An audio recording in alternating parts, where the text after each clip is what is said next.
10,000 টাকা বড়তে ধর বন্ধু। আচ্ছা বন্ধু ঠিক আছে, 10,000 টাকা বড়তে দিলাম, 2 গুণ দিছে বন্ধু। ভালোভাবে খেল, ইয়েস বন্ধু ইয়েস, 20,000 টাকা লাভ হইছে, ইয়েস।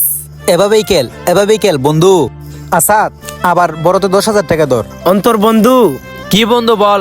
বন্ধু আমি 20,000 টাকা লাভ করছি। বন্ধু রে, জুয়া খেলা ভালো না। আজকে তুই 20,000 টাকা লাভ করছ, কালকে তোর 40,000 টাকা লস হইতে পারে। এগুলি খেলিস না বন্ধু, জুয়া খেলা ভালো না। হইছে, তোর আর জ্ঞান দেওয়া লাগবো না, জ আমি খেলবই, তুই যা এখান থেকে। বন্ধু টাকা তো সব শেষ। তাহলে আমার মোবাইল দে, যা এখান থেকে।